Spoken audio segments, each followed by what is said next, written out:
আকাশবাণী শিলচর আঞ্চলিক সংবাদ পড়ছে সৌমিত্র চৌধুরী।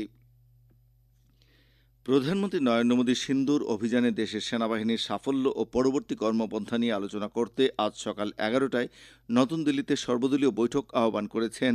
প্রধানমন্ত্রী শ্রী মোদী এই অভিযান সফলভাবে সম্পন্ন করা সশস্ত্র বাহিনীর ভূয়সী প্রশংসা করেন। প্রধানমন্ত্রী নরেন্দ্র মোদী গতকাল বিকেলে রাষ্ট্রপতি দ্রৌপদী মুর্মুর সঙ্গে সাক্ষাৎ করে সিন্দুর অভিযানের বিষয়ে তাকে অবগত করান। এদিকে পাকিস্তানের তরফ থেকে ভবিষ্যতে চালানো যে কোনো অভিযানে প্রত্যুত্তর দিতে ভারতীয় সেনাবাহিনী প্রস্তুত রয়েছে।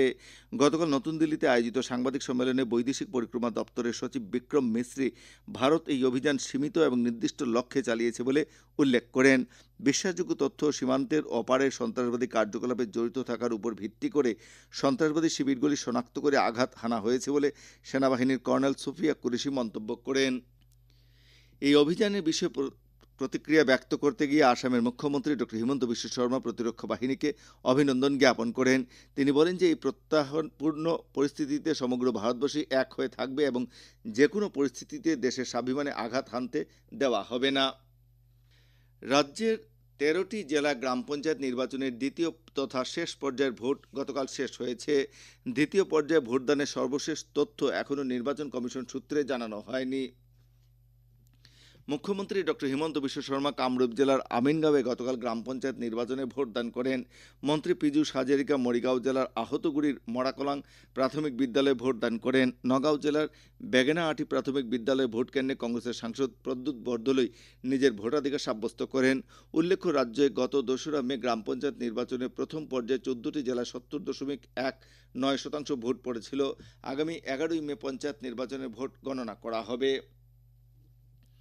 শ্রীভূমি জেলায় আগামী 11ই মে গ্রাম পঞ্চায়েত নির্বাচনে ভোট গণনা শ্রীভূমি শহরের করিমগঞ্জ কলেজ, পাথারকান্দি সমজেলার আকাইদুমের ইন্ডোর স্টেডিয়াম এবং রামকৃষ্ণনগর সমজেলার রামকৃষ্ণনগর কলেজে অনুষ্ঠিত হবে।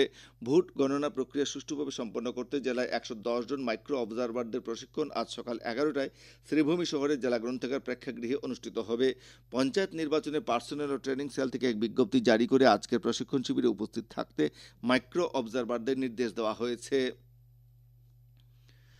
আসাম বিশ্ববিদ্যালয়ের জনৈক সহযোগী অধ্যাপকের বিরুদ্ধে যৌন নিগ্রহের অভিযোগকে কেন্দ্র করে গত কয়েকদিন ধরে চলতে থাকা ছাত্রছাত্রীদের আন্দোলনের পরিপ্রেক্ষিতে ওই অধ্যাপককে 90 দিনের জন্য বরখাস্ত করা হয়েছে।